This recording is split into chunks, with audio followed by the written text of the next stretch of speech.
तो प्रेम, प्रेम में नियम नहीं होता, प्रेम में मन का भाव होता है। एक कथा बड़ी प्यारी है, अभी नाम उनका आया तो याद आ गई।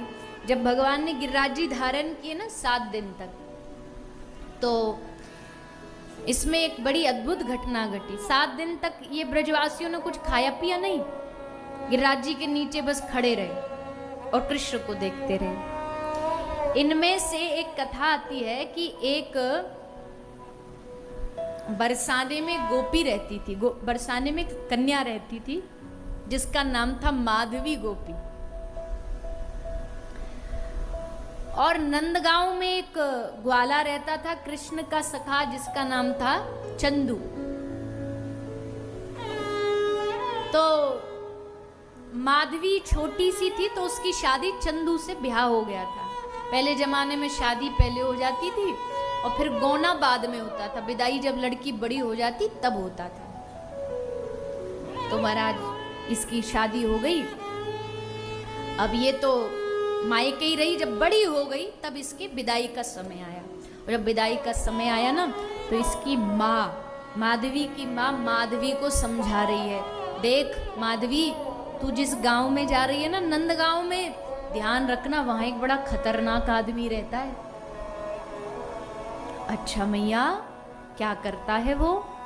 माधवी, जो उसको देखे ना एक बार आंखों ही आंखों से ऐसा जादू करता, उसके मन को चुरा लेता है। अच्छा हाँ लाली, तुझे कहीं दिख जाए ना तो उसको देखना मत। और मैया देख लिया गलती से तो? बोले देख लिया तो उससे बातें मत करना। बोले बातें कर ली तो? बोले उसको देख के मुस्काना मत। बोले मुस्का गई तो? बोले मुस्का गई तो भी चल जाएगा, लेकिन उसकी बांसुरी को मत सुनना। और बांसुरी भी सुन ली तो? बोले फिर तू गई काम से, फिर तेरा दुनिया में कोई इलाज नहीं कर सकता, बच के रहना उससे। अच्छा ठीक है माँ। अच्छा मैया, तू ना मुझे थोड़ी रुई दे देना, कहीं उसकी बांसुरी सुन गई मुझे तो इससे बढ़िया मैं कान में रुई लगा के रखूंगी। बोली हाँ बेटी ठीक है। खूब समझा बुझा दिया माधवी को। अब माधवी को आया चंदू लेने और लेकर के बैलगाड़ी में बिठा के जा रहा था। वापस गांव पहुंचा, नंदगांव पहुंचा। जैसे नंदगांव की बाउंड्री में घुसा ही कि त्रिभंग ललित श्री ठाकुर जी वहां ठाड़े मिल गए। भगवान मुस्कुरा के बोले, और भैया चंदू सुनिए, तेरा ब्याह है और अपनी नई नई बहू लेके आयो है। अब चंदू ने एक शर्मा तो बोलो, हाँ हाँ लाला लायो हूँ, अपनी बहू को ही लायो हूँ। तो दिखा, मोड़ो दिखवा हमें। तो ठाकुर जी चंदू इशारा कर रहा है माधवी को, अजी सुनती हो, हमारो मित्र है, या को नाम है कृष्ण कन्हैया, या को अपनो मोड़ो दिखाओ। अब तो महाराज जैसे माधवी ने सुनी, बताओ, जाते दूर भागने को मैया ने कही, वही रोग सामने ठाड़ो मिल गयो।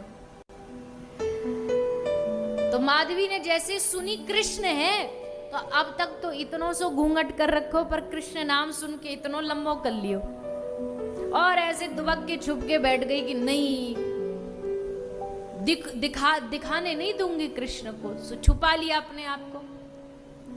कन्हैया बोले, क्यों रे चंदू, तेरी बहू में कोई कछु डिफेक्ट है का जो मोड़ो छुपा के बैठी है? आंख ते कछु कानी वानी है का? बोले ना लाला, है तो बड़ी सुंदर, पर पतो ना का है गयो, अरे ने दिखा दे मोड़ो। तो बोली ठाकुर जी बोले नहीं दिखाएगी? बोले ना। ठाकुर जी बोले तो ठीक है, जा, हम भी आज के बाद तेरो मुंह नहीं देखेंगे। और गुस्सा है के चले गए। गुस्सा है के घर आए। अब देखो ये ब्रज का नियम था, घर में कोई नई, गांव में नई बहू आती थी ना, सबसे पहले मुंह दिखाई यशोदा, और यशोदा का बेटा ही करता था। लाला को नई बहू को मोड़ो देखने को बड़ा शौक हो। तो मैया बोली, चल लाला, चंदू की बहू आई है तो दिखा लाऊं? तो बोले खबरदार वा को नाम लियो तो।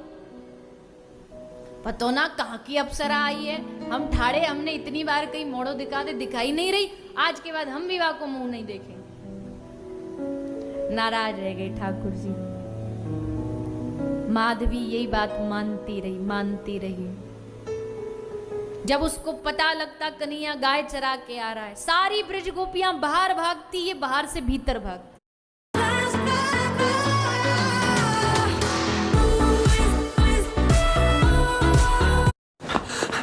अरे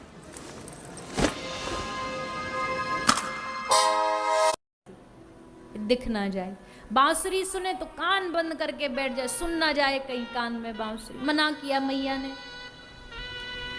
बचती रही, बचाती रही, सालों बीत गए बचते बचते। और फिर एक दिन आया जब इंद्र का प्रकोप हुआ, बारिश हुई, तबाही मचने लगी। सब जान बचाने इधर से उधर भाग रहे हैं, और भागते भागते माधवी भी भाग रही है, यहां से वहां, वहां से यहां। और उसी भागम भाग में माधवी के सर का घूंघट हटा, और घूंघट हटा तो नजरें कहाँ गई?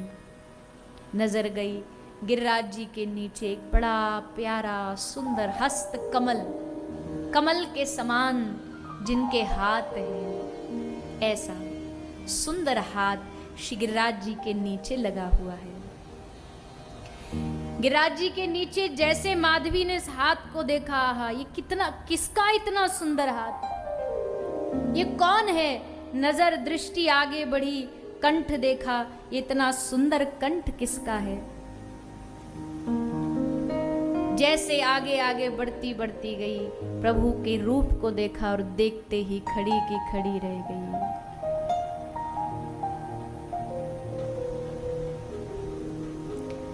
किसी सखी ने कहा आगे बढ़ना, पर अब कहां आगे बढ़ूं, अब तो जो देखना था वो दिख गया। किसी सखी से पूछा ये कौन है?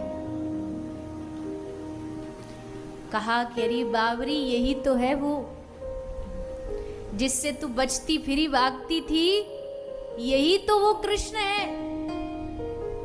हम कहती थी दर्शन कर ले कर ले कर ले, कहती नहीं करूंगी नहीं करूंगी, यही वो कृष्ण है। क्या यही वो कृष्ण है जिससे मैं बचती भागती थी? हाय मेरी माता, ये तूने क्या कर दिया? इतने दिन तक मुझे इस कृष्ण दर्शन से वंचित रखा, इस घूंघट ने मुझे इतने दिन तक कृष्ण दर्शन से दूर रखा, इस लोक लज्जा ने मुझे कृष्ण दर्शन से दूर रखा। इस लोक लज्जा को उखाड़ के फेंक दूंगी, अब कुछ भी आ जाए, इस घूंघट की लाज को आज के बाद अपने जीवन में नहीं रहने दूंगी। और कहते वही माधवी अगले जन्म में जाकर के राजस्थान में भक्तिमती मीराबाई के रूप में प्रकट हुई। सब लोग लज्जा हटा दी, सब लोग लज्जा हटा दी। अब ये घूंघट की लाज नहीं, सास कह रही है तूने हमारे कुल की मर्यादा मिट्टी में मिला दी। पर अब किसकी सुननी? अब तो कृष्ण प्रेम का रंग चढ़ गया। अब जिसको जो बोलना, पागल बोलो, बावरी बोलो, पर मीरा को तो रंग चढ़ गया ना कृष्ण प्रेम का। तो भैया हमारे ठाकुर जी हैं ऐसे। ब्रज में आओ आप, ब्रज के जो प्रेमी रहते हैं ना उनसे मिलो, पूछो भैया आप कैसे आए, अनेक उदाहरण मिलेंगे। भैया हम तो ऐसे ही घूमने फिरने आए थे, पता ही नहीं था, किसी ने कहा वृंदावन घूमा, हम घूमने आ गए और यहाँ आके ऐसा राधा रमन जी ने पकड़ा, ऐसा राधा वल्लभ जी ने पकड़ा, ऐसा बिहारी जी ने पकड़ा कि उसके बाद कभी लौट ना पाए, कभी घूम करके वापस जा ना पाए।